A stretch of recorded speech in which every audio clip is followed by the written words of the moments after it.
7 plants that instantly make any yard feel tropical. Most American homeowners spend thousands of dollars trying to make their yard look like a tropical resort. And then they watch expensive plants burn in summer heat, freeze the first cold night of winter, or just quietly die before the season is even over. Here's the surprising truth. Some of the most dramatic, most tropical-looking plants available aren't actually tropical at all. They're tougher, they're easier, and a lot of them thrive in climates most people would never expect a tropical look to survive in.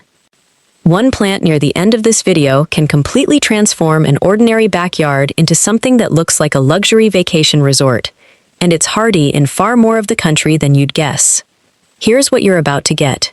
7 proven plants that create that lush, resort-style feeling, exactly which USDA zones each one grows in, where each performs best in your actual landscape, how to combine them so they look intentional instead of scattered, the specific mistakes that kill them early, and how to build that layered, tropical look without turning it into a second job. This video should save you years of trial and error, and a genuinely embarrassing amount of money in dead plants. Here's why this matters right now. Summer heat has been brutal and unpredictable in a lot of the country. Nursery plants keep getting more expensive, and full landscaping projects cost more every single year. Water restrictions are becoming more common in a lot of regions, which makes thirsty, fussy plants a real gamble. And a lot of homeowners want that resort-style backyard feeling without turning their weekends into constant plant triage. Choosing the wrong tropical plants leads to disappointment almost every time. Choosing resilient, tropical-looking plants instead creates a landscape that actually gets better every single year. There's also the HOA factor a lot of homeowners are dealing with, wanting a landscape that still reads as polished and intentional, rather than wild or overgrown, even while chasing that lush, layered look. And with small suburban lots being the norm in a lot of newer developments, there's real pressure to make a limited amount of space feel far bigger and more immersive than it actually is. Every plant on this list was chosen specifically because it earns its place in a smaller yard, instead of demanding acres to look impressive. What USDA growing zone are you gardening in? Let me know in the comments, because I'll be covering the specific zones for every plant on this list, and I'd genuinely love to know how many of you can actually grow more of these than you'd expect. Let's get into it. Plant number 1, Canna lily.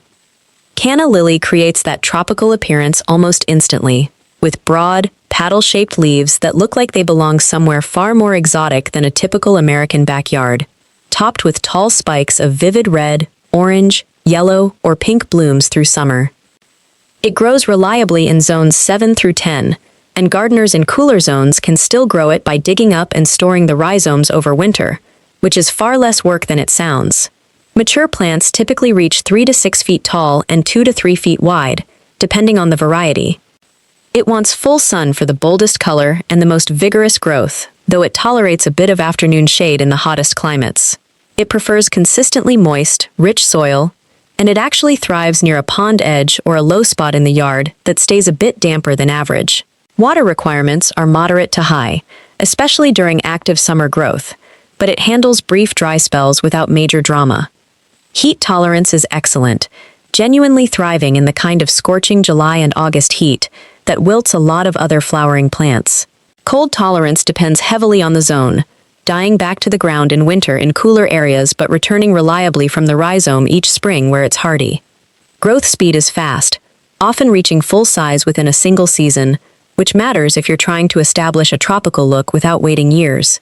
It pairs beautifully with elephant ears and hardy hibiscus, both coming up shortly on this list, since the contrasting leaf shapes and bloom colors play off each other well.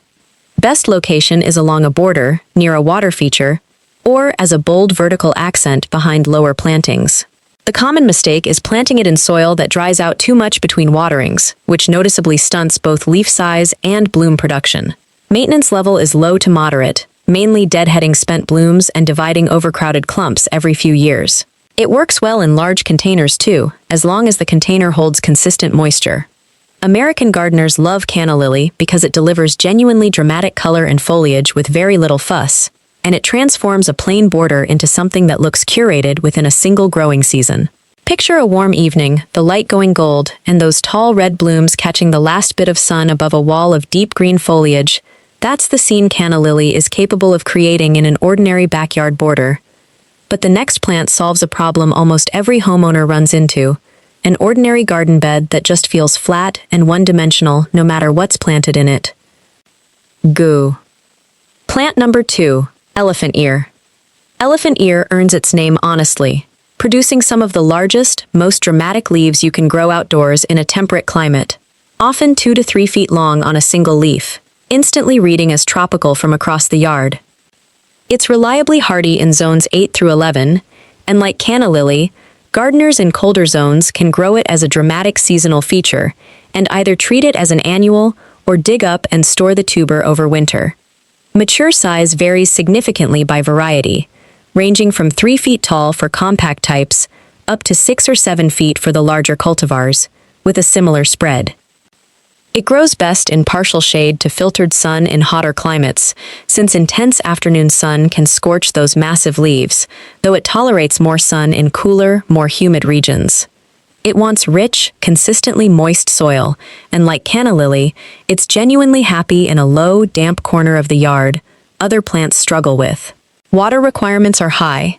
This is not a drought-tolerant plant, and consistent moisture is what produces those show-stopping leaf sizes. Heat tolerance is very good as long as moisture stays consistent, since the combination of heat and drought together is what actually stresses it. Cold tolerance is limited, and a hard frost will take down the foliage, though the tuber can survive winter in the ground in the warmer end of its hardy zones with a heavy mulch layer. Growth speed is fast once temperatures warm up in late spring, and a single season is usually enough to see full-sized, dramatic leaves. It pairs beautifully with ferns, hostas, and canna lily, creating that layered, immersive jungle feeling when grouped together. Best location is a shaded corner, alongside a patio where the oversized leaves create natural drama, or near a water feature.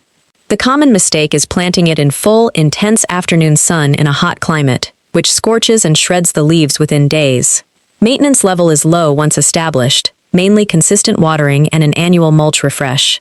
It does very well in large containers, actually making tuber storage easier come fall. American gardeners love elephant ear because nothing else creates that instant, jaw-dropping tropical scale quite like it, and it transforms a flat, ordinary bed into something that genuinely looks like a resort courtyard. Here's where most people make an expensive mistake with the next plant, assuming it needs a genuinely tropical climate when it's actually one of the toughest bloomers on this entire list. Plant number 3, hardy hibiscus. Here's a mistake worth heading off before we even get to what this plant looks like.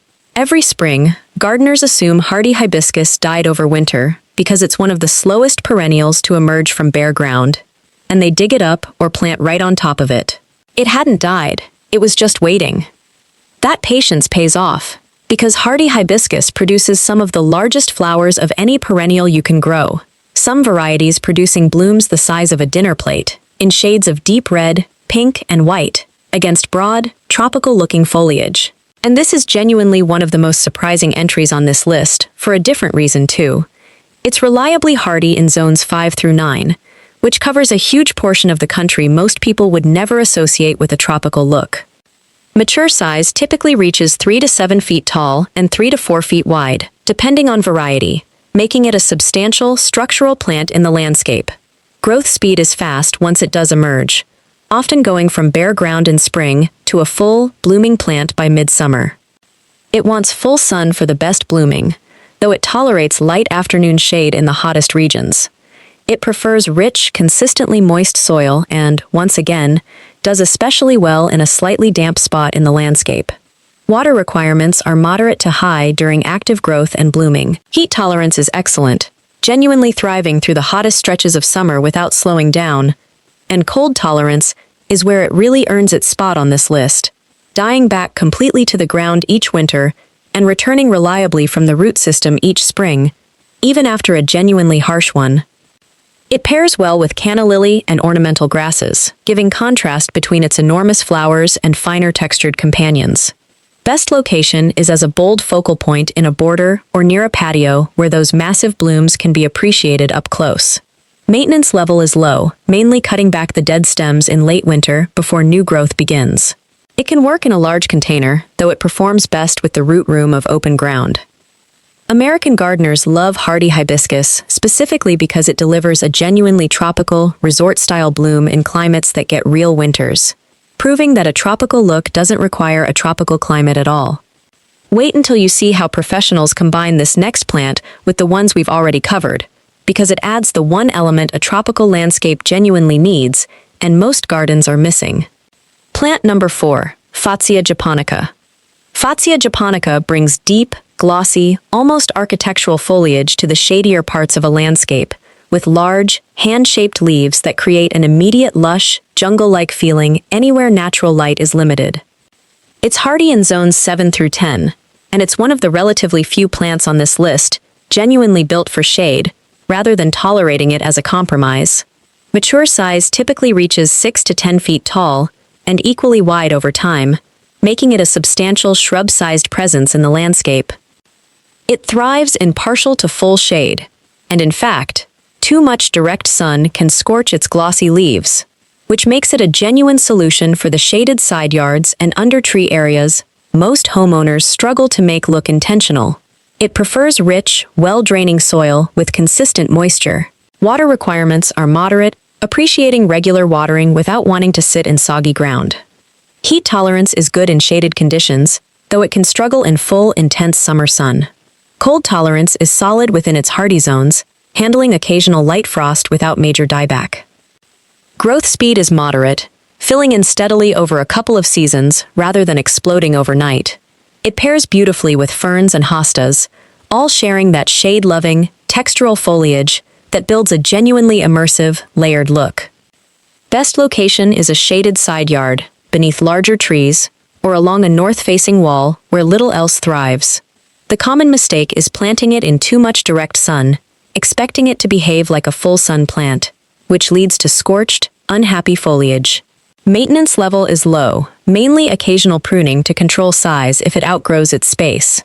It does reasonably well in large containers in a shaded spot, particularly on a patio that gets limited direct light. American gardeners love Fatsia japonica because it solves the exact problem most tropical look lists ignore entirely: what to actually plant in the shade, and it delivers that lush look without demanding the full sun most tropical plants insist on. I'll admit, I ignored the shady side of my own house for years, assuming nothing worth looking at could grow there. A single Fatsia japonica, planted almost as an afterthought, ended up being the plant visitors ask about more than anything in my actual sunny beds. Plant number 5 completely surprised me the first time I saw it used this way, because most people walk right past it at the garden center without realizing what it can do for privacy. Plant number 5, clumping bamboo. If there's one problem almost every suburban backyard shares, it's feeling exposed. Whether that's a neighbor's window looking straight into your patio, or a fence line that just feels bare. Clumping bamboo solves that better than any fence you could install, and it does it while looking genuinely tropical instead of just functional. It brings height, movement, and dense, textured foliage that reads as instantly tropical, swaying and rustling in even a light breeze, in a way few other plants replicate. It's important to specifically choose clumping varieties rather than running bamboo, since clumping types stay hardy in zones 6 through 10 and expand slowly and predictably, unlike running bamboo, which can become a genuinely invasive headache. Mature size varies by variety, typically reaching 8 to 20 feet tall depending on the specific type chosen, with a manageable, gradually expanding clump width. Growth speed is moderate to fast once established, though the first year or two often feels slower as the root system develops before visible top growth accelerates. It grows best in full sun to partial shade, adapting reasonably well to a range of light conditions. It prefers rich, well-draining soil with consistent moisture, especially while establishing. Water requirements are moderate, appreciating regular watering during the first year or two before becoming more self-sufficient. Heat tolerance is excellent, and cold tolerance depends on the specific variety chosen, but most clumping types within their hardy zones handle winter without serious dieback. It pairs beautifully with elephant ear and Fatsia japonica, creating that layered, privacy screen effect that makes a backyard feel genuinely secluded and resort-like. Best location is along a property line for natural privacy, behind a patio to create an enclosed, immersive feeling, or as a dramatic backdrop for shorter plantings in front of it. The common mistake is accidentally purchasing a running variety instead of a clumping one, which can lead to it spreading well beyond where it was intended, so always confirm clumping specifically before planting. Maintenance level is low to moderate, mainly occasional thinning of older canes. It works well in large, sturdy containers, which is actually a smart way to keep any variety fully contained. American gardeners love clumping bamboo because it creates instant privacy and that unmistakable tropical rustle and movement, transforming an exposed backyard into something that feels genuinely enclosed and private. Most homeowners think creating a tropical landscape requires living in Florida or Southern California. The truth is, it's usually about choosing the right plants, not the perfect climate. And the last two plants on this list prove that better than anything else we've covered so far. Have you tried growing any of these before? Or do you already have a favorite tropical-looking plant in your own yard? I'd love to hear about it in the comments. Plant number 6, hardy banana. Hardy banana might be the single most surprising plant on this entire list, because it produces genuinely massive, unmistakably banana-shaped leaves, sometimes 6 to 10 feet long, while surviving winters that would shock most people who assume banana plants only belong in the tropics. It's hardy in zones 5 through 9, which is a genuinely remarkable range for a plant that looks this dramatic. Mature size can reach 6 to 14 feet tall in a single growing season in the right conditions, with leaves spreading 2 to 3 feet wide. It wants full sun for the best growth and the largest leaf size, though it tolerates partial shade with slightly slower growth. It prefers rich, well-draining soil with consistent moisture, and it's a genuinely heavy feeder that rewards regular fertilizing during the growing season. Water requirements are high during active summer growth. Heat tolerance is excellent, thriving in the same intense summer heat that stresses out a lot of other large-leafed plants. Cold tolerance is the real headline here, dying back to the ground in winter, in cooler zones but reliably returning from the root system each spring, with a heavy mulch layer protecting the base over winter. Growth speed is remarkably fast, often growing from a mulched-over stump in spring to a towering, dramatic plant by late summer. It pairs beautifully with canna lily and elephant ear, creating that unmistakable, layered jungle look when grouped together in a single bed. Best location is a sheltered spot protected from strong wind, which can shred the large leaves, ideally near a patio or pool area where its scale can really be appreciated up close. The common mistake is skipping the heavy mulch protection over winter in cooler zones, which can kill the root system entirely, instead of just the top growth. Maintenance level is moderate, mainly regular feeding, watering, and that essential winter mulching. It can work in a very large container, though it performs best with the room to spread in open ground. American gardeners love hardy banana because it delivers the single most recognizable symbol of a tropical landscape, genuine banana leaves, in climates most people would never expect to support it. And now, for the plant that can completely transform an ordinary backyard into something that genuinely looks like a resort, the one I mentioned at the very start of this video. Plant number 7, windmill palm. Windmill palm is a real, genuine palm tree, not a palm look-alike, and it might be the single most transformative plant on this entire list, because nothing signals tropical quite like an actual palm silhouette against the sky. It's hardy in zones 7 through 11, which means it survives in a genuinely surprising number of American climates, including areas that see real winter frost and occasional snow. Mature size typically reaches 10 to 20 feet tall over time, with a fan-shaped canopy spreading 6 to 10 feet wide, growing slowly enough that it stays manageable in a home landscape for many years. It grows best in full sun to partial shade, adapting well to a range of light conditions. It prefers well-draining soil and tolerates a range of soil types better than most palms, which is part of what makes it so adaptable outside of truly tropical regions. Water requirements are moderate, appreciating regular watering while establishing and becoming notably drought-tolerant once mature. Heat tolerance is excellent. Cold tolerance is genuinely exceptional for a palm, handling temperatures well below freezing and even occasional snow without serious damage, which is exactly why it's become the go-to palm for gardeners well outside typical palm territory. Growth speed is slow, which is actually part of its appeal, since it stays a manageable, well-proportioned size for years rather than quickly outgrowing its spot. It pairs beautifully with virtually everything else on this list, serving as the vertical anchor that ties an entire tropical-style planting together. Best location is as a specimen plant near an entryway, beside a pool, or as the visual centerpiece of a layered tropical bed. The common mistake is planting it in consistently soggy soil, which is one of the few things that genuinely stresses this otherwise remarkably tough palm. Maintenance level is low once established, mainly removing old fronds as they brown and die back. It works beautifully in a large container for years while young, which makes it a realistic option even for a patio or courtyard. American gardeners love windmill palm because it delivers the one thing every other plant on this list only hints at: an actual, unmistakable palm tree, thriving in climates that have no business supporting one, and it transforms a landscape from tropical-looking into genuinely tropical over the years as it matures and gains height. Imagine stepping onto your own patio, string lights glowing overhead, and looking up at a real palm silhouette against the evening sky, right in a yard most visitors would never guess was capable of growing one. 5 designer secrets that instantly make tropical gardens look more expensive. Before we wrap up, 5 fast tricks.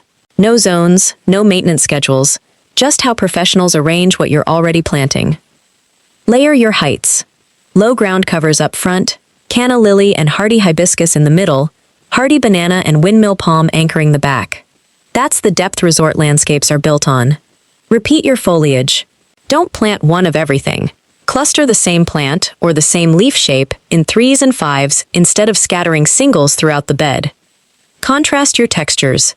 Put the huge leaves of elephant ear or hardy banana right next to something fine and feathery, like ornamental grass or fern. That contrast is doing more visual work than any single plant could alone. Go bigger on containers. One genuinely oversized pot on a patio beats 5 small ones every time. Professionals lean on scale, not variety. Cover your bare soil, mulch, ground cover, anything low and spreading between the bigger plants. That's the difference between a bed that looks finished and one that still looks half-planted, no matter how impressive everything else in it is. So, here's the real takeaway from everything we've covered today. Creating a tropical backyard was never actually about spending more money or living somewhere with a warmer climate. It's about choosing the right plants that are genuinely built to handle your actual winters and summers, and placing them thoughtfully, so they work together instead of just existing side by side. Canna lily and elephant ear bring that bold, dramatic foliage. Hardy hibiscus and hardy banana prove that genuinely tropical-looking plants can survive real winters most people would never expect. Fatsia japonica solves the shade problem most lists ignore. Clumping bamboo brings privacy and movement. And windmill palm, if your zone allows it, delivers the single most unmistakable symbol of a tropical landscape there is. If you could only plant one of these this weekend, which one would it be? Let me know in the comments. I'm genuinely curious which one speaks to people the most. If you found this valuable, you'll definitely want to watch my next video, where I reveal the easiest tropical fruit plants you can grow right at home, even if you don't live anywhere near the tropics. If this helped you picture your own backyard a little differently, go ahead and like the video, drop a comment with your growing zone and the plant you're most excited to try, and subscribe so you don't miss what's coming next. Thanks for watching, and happy growing!